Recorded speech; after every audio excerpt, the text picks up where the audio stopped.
focusing on this Free to Choose Friday edition of the program on socialism. And there's a brand new book that actually inspired me to choose this particular Friday as our Free to Choose Friday focused on socialism, entitled The United States of Socialism. It is by none other than author and documentarian Dinesh D'Souza, who I am so pleased to welcome here on Jimmy at the Crossroads today as we really focus in on socialism and what it could mean for America. Pleased to welcome Dinesh D'Souza. Sir, good to have you here. Thanks so much for joining us today. Thank you very much, and it's good to be on the program. Happy Free to Choose Friday. We just talked with a couple millennials about socialism and the pitfalls of this idea that seems to be in many ways sweeping across different segments of America. I'm more optimistic about millennials and Generation Z than a lot of people are when it comes to refuting socialism among them and rebirthing free market capitalism. But I want to get a sense first for your feelings on the younger generation of Americans when it comes to socialism today. I think for young people today, socialism seems attractive because they think that they can unhook it from the authoritarian socialism of the past. They think that you don't have to do it the way Lenin did it, or Mao, or Castro, that you can create a kind of benign democratic socialism modeled, they say, on Scandinavia, not Venezuela or Cuba, and one that takes into account not only class differences, but also racial grievances and gender grievances. So the term I use is identity socialism, a kind of marriage between socialism and identity politics. And because we're talking about this new hybrid, I don't think it's sufficient to refute it by simply saying it didn't work before, so it can't work now. Because as I say, the left says, yes, it can. Who says it doesn't work? It works in Sweden, it works in Norway. So my book is an attempt to come to grips with this new socialism, to articulate it, to criticize it, to show who's behind it, and finally to show why it's bad and how it can be stopped. Yeah, Dinesh D'Souza, when you said a moment ago about democratic socialism and this idea that there's an alternative way to the totalitarian regimes of the past, I always think of democratic socialism this way, that in regular sort of traditional socialism, you have one lone wolf who decides to eat all the sheep. In democratic socialism, the wolves get together and vote to eat the sheep. I think that's a very good way to put it. The way I put it is, if I go, when I was a kid, I'd go to school. This was in India, and I'd carry in my pocket a bunch of marbles. So there could be one guy who jumps me and takes my marbles, and he would be violating me, and he would be stealing my stuff. Now imagine that I was part of a group of 6, and 4 of them decided, hey, let's jump Dinesh and take his marbles. Now they're a majority, so in this sense, they've got the majority vote. But by them jumping me and forcibly taking my marbles, they're doing exactly the same thing as the one guy, except now I'm you may say, being gang raped instead of being individually raped. So in either case, it's robbery. In either case, I'm being violated. And the fact that it's being done by a majority is really very little consolation and certainly no moral justification. Yeah, absolutely. And Dinesh, one of the things that I think is so essential for us to understand is, as well as the role of government fundamentally, especially here in the United States of America. I mean, socialism is completely averse to the constitutional limitations of government because it suggests that government's role is not simply about protecting individual rights, but it is about providing cradle-to-grave services for people of all different spectrums, but determined how you will go about it by an elite bureaucracy. I think it's a mistake to look at socialism as purely a form of economic confiscation, because it is that. Yes. But it also is an assault on basic civil liberties. Yep. Coronavirus in its own way was a strange preview of socialism. It gave you sort of on a temporary basis what socialism would look like permanently.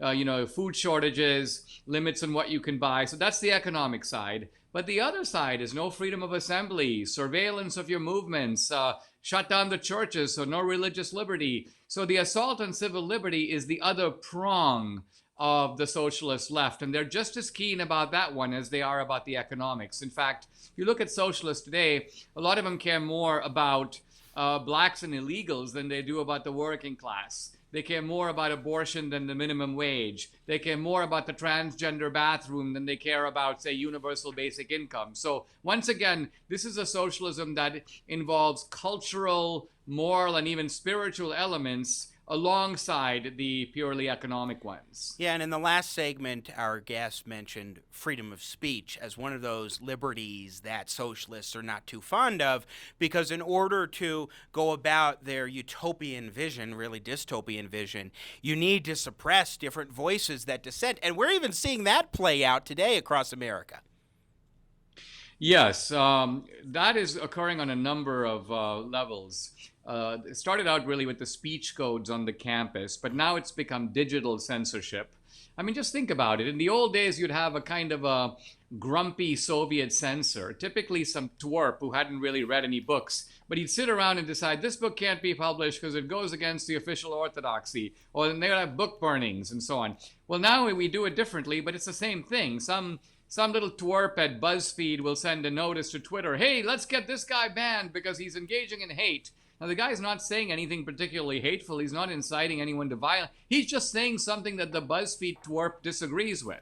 But that guy knows he has a sympathetic ear from a like-minded goofball at Twitter, probably also 25 years old, and the two of them get to decide to kick this guy off of Twitter or off of YouTube. So it's kind of horrific. I think John Stuart Mill would be spinning in his grave at the assault on freedom of expression and freedom of speech.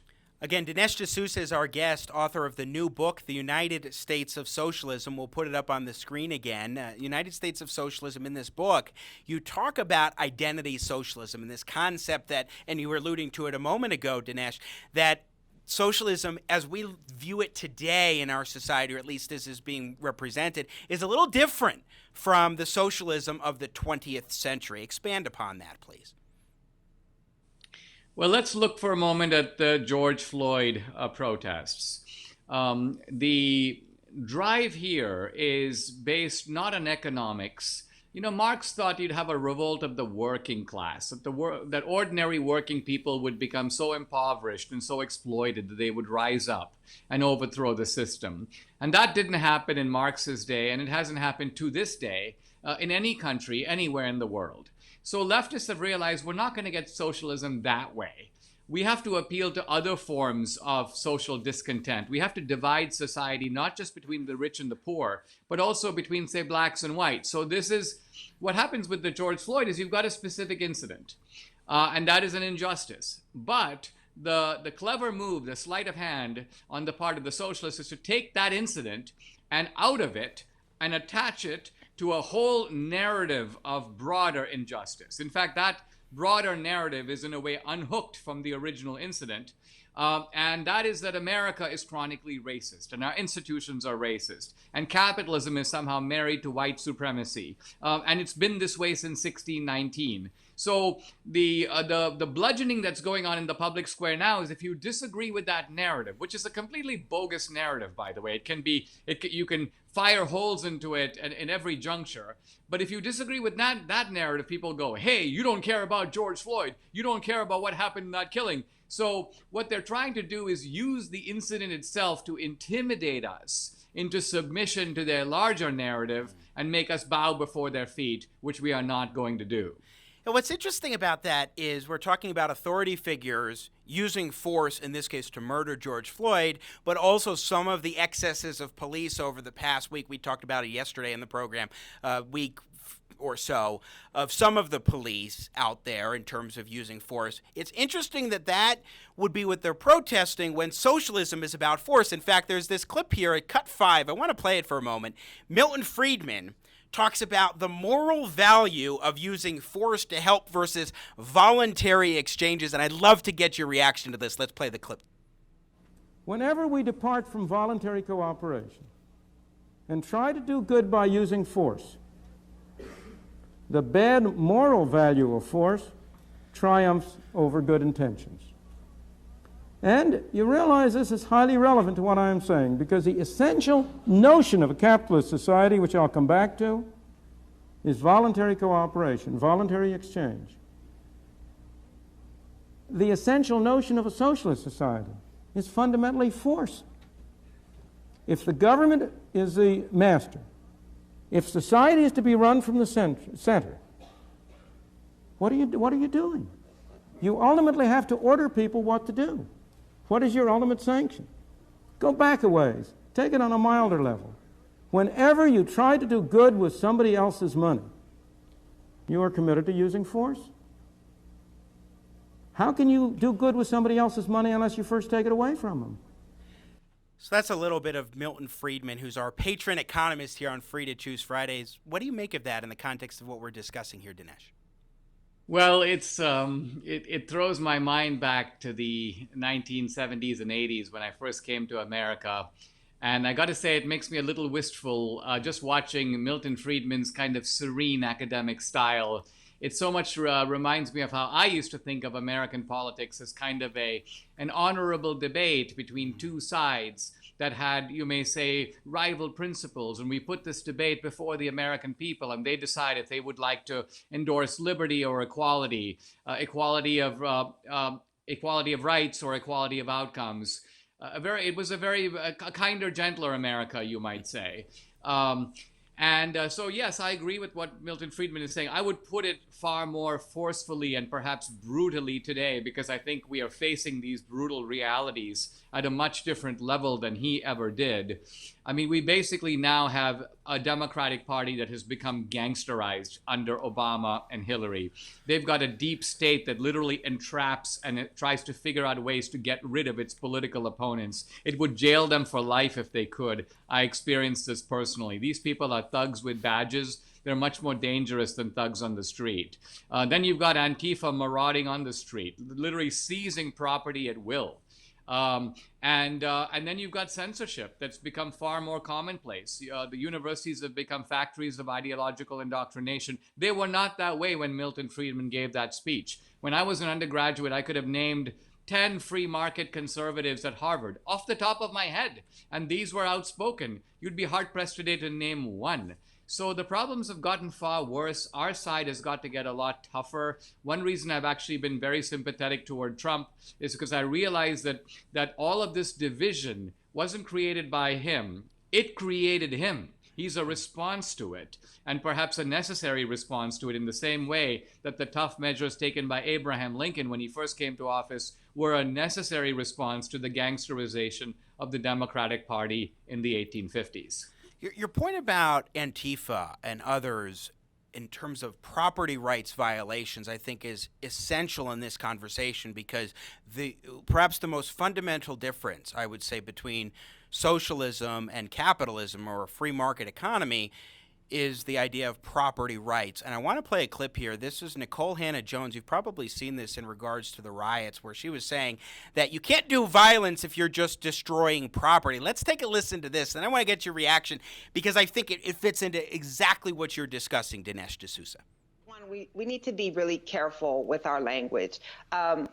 Yes, it is disturbing to see property being destroyed. It is disturbing to see people taking property from stores. But these are things. And violence is when an agent of the state kneels on a man's neck until all of the life is leached out of his body. Destroying property which can be replaced is not violence. And to put those things... I just hearing that. And we played it a few different times on this program. My producer, Nathan, is kind of getting tired of hearing it. But hearing that, you cannot help but think that there are people across the country who do not care at all about property rights. And isn't that fundamental to this discussion, Dinesh D'Souza? Well, I think we've got to be careful here, because on the face of it, what she's saying is in fact true. Namely, that our life is more valuable than our possessions. That's Sure. true. Yes. And I think that this is a case where the left, by the way, they always spin a narrative. Lawyers say that when you argue prosecution or defense, you should have a theory of the case. Well, the left has a theory of the case. Their theory of the case is that what happened to George Floyd, for example, happens every day in America. Their view is that this is how America is. America is chronically, structurally, institutionally. This is their theory. Now, the problem for our side is that we don't spin a theory. We say things like, facts don't care about your feelings, but we don't have a rival explanation of what America actually is. Now, I'd like to give that explanation with regard to property. Please. So my property, and I'm thinking here of all the things I own, my book collection, everything, my clothes, my possessions, are as much a part of me. They are extensions of me in the same way that my memories, my ideas, my relationships with friends and acquaintances. In other words, my property is a part of me. So if you take away that by force, it is no different than putting your fingers around my neck and preventing me from speaking, or gagging me, or infringing on my person. Now, I agree, if you killed me, that would be worse. But short of that, you're harming me every which way, whether or not you forcibly cut my hair or tie me down or take away my stuff. It's all the same thing. There's no basic distinction between, quote, my possessions as if they are somehow external to me, but let's say my thoughts and feelings, which are somehow, quote, internal to me. They're the same thing. Again, Dinesh D'Souza, our guest, author of the new book, The United States of Socialism, just came out this week, joining us here on Jimmy at the Crossroads. Just a little bit longer with you, Dinesh D'Souza, and I appreciate your time today. I want to ask you to expand upon a point that you raised earlier that you talk about in the book, which is the idea of socialists today sort of abandoning the working class in favor of this more identitarian perspective on things, because the idea of working class was so fundamental to the ideology of socialism, going back to Karl Marx, even before Karl Marx. And now it does seem to be that, at least for many of these socialists today, that's not the point of emphasis. Talk to us about how that sort of developed and what the implications are for it. Well, not only was the working class central for Marx in Europe, but it was central for FDR. The base of FDR's Democratic Party in the 1930s was the white working class. That's the guy he could count on. Now, today, FDR and the Democratic Party, they've lost that guy. If you see a white working class guy, there's a very good chance you'll find him more likely at a Trump rally than at a Democratic Party or even a socialist organizing meeting. And the Democrats know this. So they have been searching, you might say, for a replacement proletariat. In other words, other groups that they can tap into to substitute for the working class guy who seems uninterested and uncooperative in bringing about a socialist revolution. Where do they find those people? They find them in very unlikely places. Young people who are actually beneficiaries of technological capitalism, who can't imagine life without their iPhone and Uber and Airbnb and their GPS. So they take all this capitalist abundance for granted, but nevertheless are tantalized by the idea of having some kind of a movement toward socialism. Then they find allies among professors, among artists who have never sort of liked, you might say, bourgeois civilization. They find them also They also find them among sometimes successful capitalists. Look at some of these high-tech guys in Silicon Valley who vote and give money to the Democratic left, who actually bail out protesters in this kind of a current crisis. So what we have here is an attempt to create a new socialism that taps into groups other than the working class. As in fact, Lenin himself put this very well. He said, if the working class won't do the revolution, we have to do it for them. However, doesn't it sort of erode some of their capacity to be effective if they're not grouping based on economics, but are dividing people based along different lines? Because then that makes it more difficult, it would seem, to unify along a common cause. Right. They have no interest in unification. In fact, division is their strategy. Look at the George Floyd case. When this first happened, every conservative that I know, me included, said, and if I quote my own, tweet on the matter, I'm speechless with anger at what I see in this video. So this was a moment in which all sides could have unified. We go, you know what? There's some bad cops out there, and they do some bad stuff, probably to whites and blacks, but maybe a little bit more to blacks. Nevertheless, this is the problem we need to tackle. But no, the left realized we don't want to go there because that's going to basically put people like Dinesh and Trump, the conservatives. No, we don't want that. We need to use this to drive a wedge into American society, to try to demonize the Trump guys, to try to make it seem like this is not about George Floyd at all. This is about institutional racism. And if Dinesh, who's an immigrant, isn't going to sign on to this idea that America is chronically racist and people of color don't have a chance, and sign on to all this nonsense that flies in the face of everyday experience as well as all the data that's out there, then we can present Dinesh as some kind of an apologist for the cop putting his knee on George Floyd's throat. So right away, they spotted the opportunity to create division where there actually was a pre-existing unity. Let's talk for a moment about what you call the moral basis of entrepreneurial capitalism, because I think the morality question is critical to winning the messaging battle here, because the leftists said, look, there's inequality, there is social injustice, and the list goes on for different things that they will point to. And oftentimes it's difficult for conservatives to figure out the way to connect on an emotional level when it seems so much easier, at least on the surface, for the left to say somebody's hurting, so we need government to act and use the means and resources it's amassed in order to address these ills and injustices. So talk to us a little bit about your thoughts on presenting and how we can effectively express the moral basis of capitalism. Well, you framed the question perfectly, and just the way I frame it, because I think that a lot of the libertarian discussion of capitalism focuses on its efficiency, on the fact that capitalism works really well, and that's really not even being disputed. What's being disputed is whether the allocations of capitalism are just, whether capitalism is fair. Notice that even Adam Smith doesn't make the case for the fairness of capitalism. His point is that, in fact, he's somewhat critical of the motives behind it through the sort of self-interested and maybe even selfish actions of entrepreneurs. Somehow the invisible hand of competition kicks in and it channels that selfishness toward the sort of material betterment of society as a whole. So that's an endorsement maybe of the efficiency of capitalism, the system, but it's certainly not an endorsement of the morality of the capitalist. So that's the case I set out to make in the book. And I do it by grabbing a hold of the central moral claim of democratic socialism, that it's democratic. It reflects the will of the people. Why? Because the people vote every 2 years or every 4 years, and so the political system is accountable. And the left says, why don't we extend the democracy that we have in the political sphere to the economic sphere?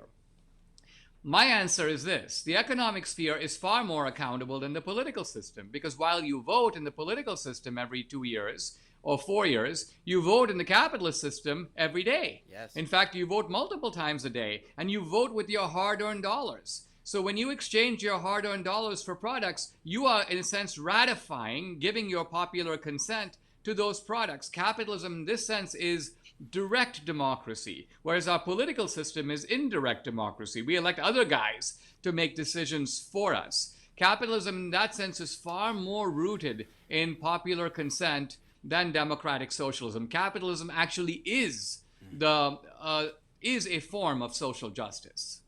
Voting with your dollar is one way that folks have summarized what you just described, I think, because that is what you're doing each and every day. And something else I would say, though, in terms of the moral discussion, Dinesh D'Souza, is about the importance, and we talked about property rights before, but the importance of individual liberty. That is to say, we can think, we can reason. Therefore, we should be free to think, free to act, and free to choose. And if government in a socialist type of society is going to direct things, that impinges upon your ability not even just to be free to act and free to choose, but also free to think. We were talking about the free speech issues that we're facing across the country that have been critical to regimes in the past to being able to rise and put their boot on the societies at large. And so I think that's fundamental too, is that if you go to a socialist utopia or a socialist society where government is making all sorts of determinations and decisions,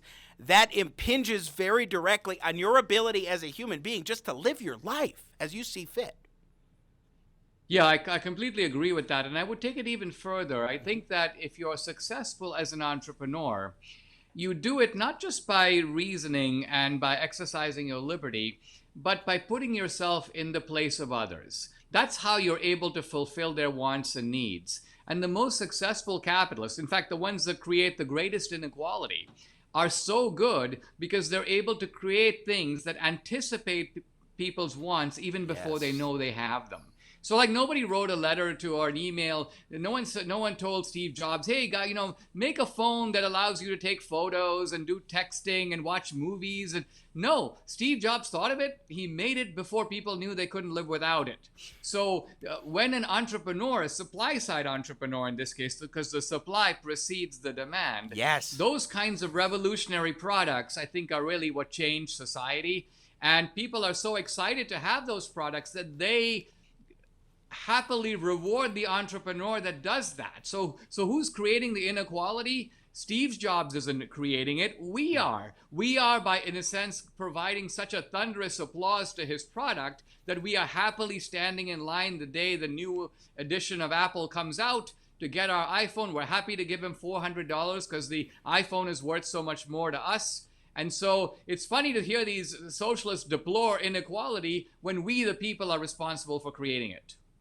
It's so true, and I think your point about supply preceding demand is critical. We've talked about how investment is first, and also about how gross domestic product, GDP, is a false measure of the economy because it overemphasizes consumer spending, government spending, and this false notion of net exports. But I want to ask you before we let you go, and again, Dinesh D'Souza is author most recently, he's author of many books, documentarian extraordinaire, but most recently of the United States of Socialism. And I want to go to your last chapter where you talk about a battle plan to defeat the socialists. Of course, I would encourage people to read the book to get into more depth on it, but give us sort of your overview of this battle plan, what needs to be done in order to preserve the American way of life, preserve the free market, and defeat socialism.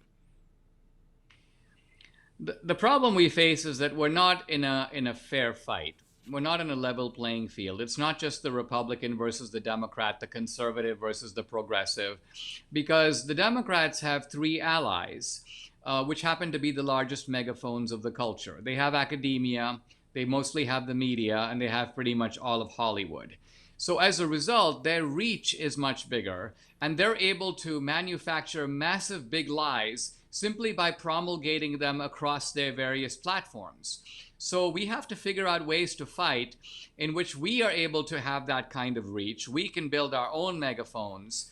And this is a little bit of a longer term project. It goes beyond Trump's re-election because it affects every election. And we also have to dismantle, I would say, the gangsterization of the other side. And that means holding the deep state accountable, putting these guys in handcuffs if need be, fighting and overthrowing digital censorship, using all tools at our disposal to do that. And third, taking all these Antifa, refuse fascism, and Black Lives Matter thugs off the street. You can't even have a democratic debate when you've got marauding hordes showing up at your door to smash the glass of your front door every time you say something they don't like. Yeah, I mean, I know so many people who are very genuine advocates and supporters of Black Lives Matter who've just, their message has been completely co-opted by these these bands of extremists who are going around destroying property. Earlier this week, we talked with a business owner who his business is just absolutely devastated by this. And we're seeing story after story after story of exactly that. But sometimes, I guess that's the point of this discussion, is that sometimes the socialists, in order to achieve their objectives, will go to extreme ends. Dinesh D'Souza. Well, why would they smash a minority-owned business? And the simple answer is that for them, Black lives don't matter. That's not what they're about. Even when they say things like defund the cops, that's not what they mean. What they want is they want to reduce the cops to essentially a groveling extension of whatever they want. Every time they show up, they want the policemen to grovel and submit to them. They want to be, in a sense, above the law. That's the real meaning of defund the police. Dinesh D'Souza, again, author of the book, The United States of Socialism. Let's put it on the screen one more time. Get the book. It's a fascinating read, especially because what you're doing is talking about the modern sort of incarnation of socialism, which, as we talked about, is a little bit different, at least in terms of some of the strategies, approaches, and ideological underpinnings than what we saw in the past. So fascinating read. Dinesh D'Souza. Really enjoyed this conversation. I hope you'll come back. Thank you. Thank you. I enjoyed it too. Thank you. Best wishes and have a good weekend. Again, Dinesh D'Souza joining us here on Jimmy at the Crossroads, of course, author of the book, The United States of Socialism. Fascinating discussion indeed. I always enjoy when we can delve into depth on some of these ideological issues, but also the practical issues. One of the things we didn't get to with Dinesh that we did get to in the previous discussion that is important to keep in mind is results. The results of socialism are failure, failure, and failure. The results of free market capitalism, fundamentally different story. Success, prosperity, and expansions of individual liberty and opportunity. That's the story of capitalism, the complete opposite of socialism.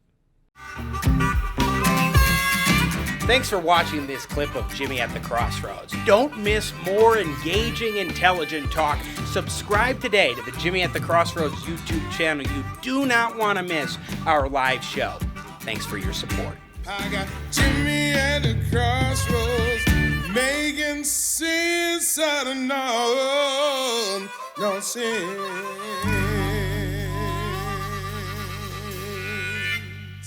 Yeah.